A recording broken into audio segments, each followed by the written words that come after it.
Psychologists of Reddit. What are the most disturbing things you've had a patient confess to you that still keeps you up at night? I once had a patient who confessed to having vivid fantasies about harming their family. They detailed how they would do it, and it was clear they had put a lot of thought into it. They had specific plans for each family member, knowing exactly how they would incapacitate and eventually kill them. They described feeling a sense of power and control when they thought about these scenarios. What kept me up at night was how calm and detached they were while describing these thoughts. A few months later, I found out that the patient had indeed gone through with their plans and successfully murdered their entire family, making it look like a home invasion. The police never suspected them, and they got away with it. I still have nightmares about that session. A patient once told me that they had been stalking a former partner for years. They knew everything about their life, down to the smallest details. They had hacked into their social media accounts, followed them to work, and even knew their daily routine. The scariest part? They saw nothing wrong with their actions. They believed they were in love and that their behavior was justified. They went so far as to break into their former partner's house multiple times, leaving no trace of their presence. Eventually, their obsession led them to murder their ex's new partner in a fit of jealousy, staging it to look like a random robbery gone wrong. They confessed this to me with no remorse, and to this day, they've never been caught. The sheer audacity and calmness of their confession still haunts me. One patient confessed to feeling immense joy when they caused pain to others. They shared an incident where they deliberately hurt a pet and described the pleasure they felt. They went into detail about how they had trapped a neighborhood cat and slowly inflicted pain on it, watching it suffer 1p. The patient described this experience with a smile, reminiscing as if it were a fond memory. They eventually moved on to harming people, starting with the homeless who they thought no one would miss. The patient recounted how they would lure their victims, inflict tortuous pain, and then kill them, all the while feeling ecstatic. They claimed to have killed at least 6 people, all of whom were reported missing but never found. That confession still haunts me, knowing they are still out there, blending into society. A patient once admitted to having fantasies about committing mass violence. They had detailed plans and were only stopped by a sudden change in their life circumstances. They had researched extensively on how to carry out their plan, including studying previous incidents and finding the best ways to maximize casualties. They described feeling a sense of relief and control while planning these acts, believing it was their way to deal with the chaos in their mind. When their circumstances changed, they pivoted to committing a series of smaller acts of violence, targeting individuals they felt had wronged them. They described how they meticulously planned each act to ensure they wouldn't be caught. They successfully carried out 5 separate attacks, each resulting in death, and were never apprehended. A patient once told me they believed they were being watched and controlled by government agents. They had gone to extreme lengths to protect themselves, including isolating from everyone they knew. They had covered all the windows in their house with foil, installed multiple locks on every door, and even created a safe room in their basement. They described in vivid detail the various ways they believed the government was monitoring them, including hidden cameras and listening devices.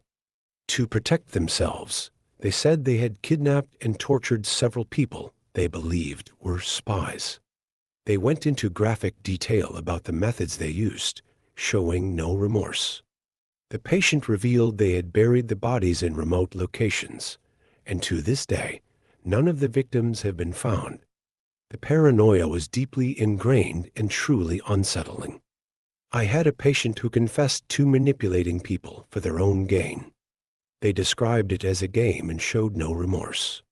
They detailed how they had ruined careers and relationships just for the thrill of it. They would find people's weaknesses and exploit them, taking pleasure in the chaos they see. One particularly disturbing incident involved them convincing a coworker to invest in a bogus scheme, causing them to lose their life savings. Another involved seducing a married person, destroying their family. The patient described how they enjoyed watching the fallout from their actions, feeling powerful and superior. They confessed to causing the suicides of two individuals who couldn't cope with the destruction of their lives. The patient shared this with pride, showing no sign of guilt or remorse. Knowing that someone could take such joy in others' suffering is haunting, especially since they've never faced any consequences for their actions. A patient once confessed to feeling a constant urge to harm themselves and others. They said the thoughts were relentless and they struggled every day to resist them.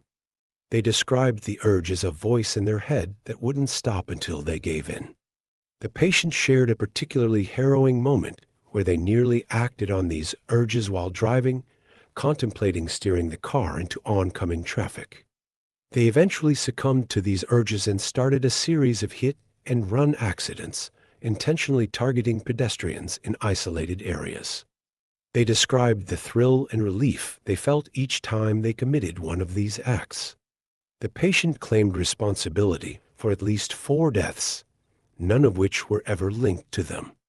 The sheer torment and inner battle they described was heartbreaking and deeply disturbing, especially knowing they got away with it. A patient once confessed to me that they had been sexually abusing their own child for years. They detailed how they would groom and manipulate the child, ensuring their silence with threats and false affection. The patient described their actions with a disturbing sense of entitlement, believing that they had a right to do what they did. They even went so far as to say that they felt they were teaching the child. They expressed no remorse, only frustration at the risk of getting caught. This confession still keeps me up at night, knowing the child is out there suffering in silence, and the abuser remains unpunished. A patient once told me about a series of murders they had committed. They were a truck driver, using their job as a cover to pick up hitchhikers and drifters. They would lure their victims with promises of safety and shelter. Once they had them alone, they would torture and kill them, disposing of the bodies in remote locations. The patient described each murder in graphic detail, taking pleasure in recounting the fear and pain of their victims. A patient who was a former military veteran once confessed to war crimes they had committed during their deployment. They spoke of torturing prisoners for information, using methods that were both physically and psychologically devastating. They described how they would break bones, use waterboarding, and deprive their victims of sleep until they were on the brink of insanity.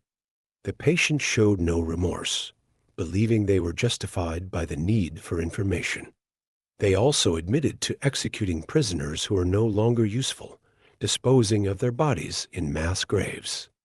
The patient was haunted by their actions, yet still felt they had done what was necessary. This confession still haunts me. A patient once confessed to a string of sexual assaults they had committed over the years. They would target vulnerable individuals, using their position of power to exploit and silence their victims. The patient described how they would manipulate their victims into situations where they were alone and then assault them, using threats and intimidation to ensure they wouldn't report the crime. They took pleasure in the control and fear they instilled in their victims, viewing it as a game. The patient showed no remorse, only a sense of pride in their ability to get away with it. Knowing they are still out there and punished is terrifying. A patient once told me they had been addicted to various substances for years, leading them down a path of crime and violence. They confessed to robbing people at knife point to fund their addiction, showing no remorse for the terror they caused. They described breaking into homes, stealing from family and friends, and even harming those who got in their way. The patient admitted to a particularly disturbing incident where they had attacked an elderly woman, leaving her for dead. They showed no remorse, only regret that they had to commit such acts to sustain their habit. The addiction had completely consumed them, turning them into a person capable of horrific deeds. This confession still haunts me. A patient once confessed to having a long-standing sexual relationship with their sibling.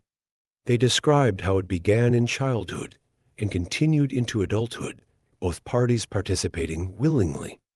The patient spoke of their feelings of guilt and shame, yet also expressed a twisted sense of love and connection to their sibling.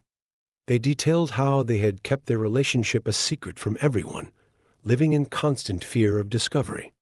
The patient showed deep psychological scars from the experience, yet they couldn't bring themselves to end the relationship. The complexity and taboo nature of this confession still keeps me up at night. A patient once told me about their involvement in a violent gang. They described how they had participated in numerous violent acts, including assaults and murders, all in the name of loyalty to the gang. They detailed a particularly gruesome incident where they had been ordered to kill a rival gang member. They described how they had tortured the victim before killing them, taking pleasure in their cries for mercy. The patient showed no remorse, only pride in their actions and loyalty to their gang. Knowing that they are capable of such brutality and remain a free person is deeply disturbing. A patient who was a former soldier confessed to committing horrific acts during their deployment. They described how they were ordered to kill civilians who were suspected of aiding the enemy. They detailed an incident where they executed an entire family, including children, to send a message to others. The patient spoke of how they justified their actions at the time, but are now haunted by the memories. They described the screams of the children and the look of terror on the faces of the parents. The patient showed deep remorse, but also an inability to escape the nightmares that followed them home. They confessed to feeling trapped by their past actions, struggling with guilt and the fear of their crimes being discovered. This confession still haunts me, knowing the psychological toll it takes on them and the irreversible harm they caused. A patient once confessed to having murdered their spouse. They described how years of abuse and infidelity drove them to the breaking point. One night, during an argument, they snapped. The patient detailed how they waited until their spouse was asleep before suffocating them with a pillow.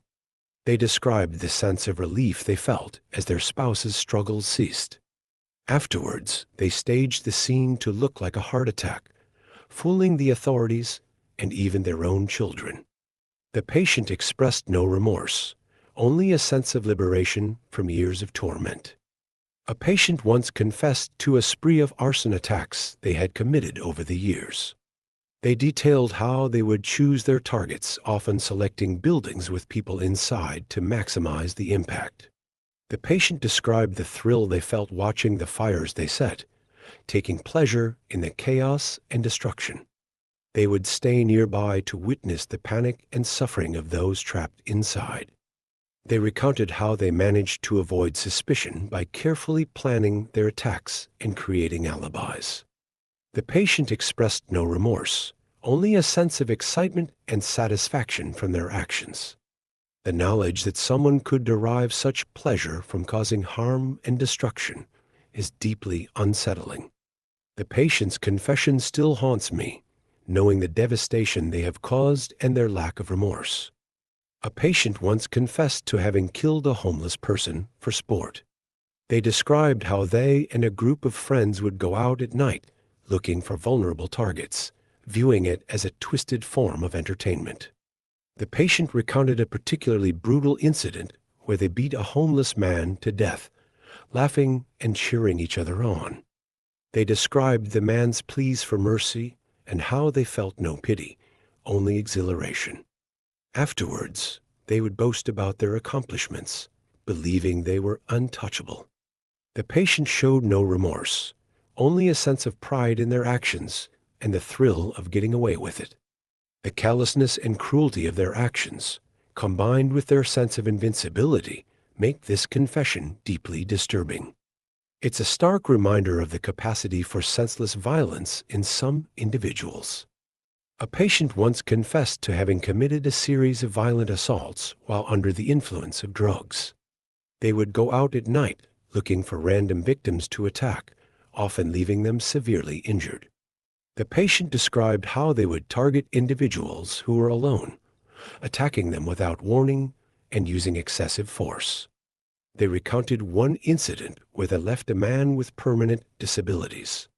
They expressed no remorse for their actions, only frustration at the consequences they faced when they were eventually caught. The patient blamed their addiction for their behavior, yet showed no desire to change. The random nature of their attacks and their lack of remorse make this confession particularly disturbing. The idea that someone could inflict such harm without any sense of guilt is chilling. A patient once confessed to having been involved in a child trafficking ring. They described how they would lure children with promises of a better life, only to sell them into slavery and exploitation. The patient detailed the methods they used to groom and manipulate the children, breaking their spirits and making them compliant. They spoke of the profits they made, showing no remorse for the lives they destroyed. They described the network of buyers and sellers, revealing how widespread and organized the operation was. The patient showed no guilt, only a sense of pride in their ability to operate undetected for so long. Knowing that such operations exist and that individuals can participate in them without any sense of guilt is deeply disturbing. The patient's confession still haunts me, knowing the immense suffering they caused. The patient recounted how they staged the scene to look like a tragic accident, fooling the authorities and even the partner's family. They described the satisfaction they felt as they watched the plan unfold. After the partner's death, they took over the business, profiting from their deceit and murder. The patient showed no remorse, only pride in their cunning and ability to get away with the perfect crime. The premeditated and calculated nature of their actions, combined with the lack of guilt, make this confession deeply unsettling. Knowing they are capable of such cold-blooded actions is terrifying.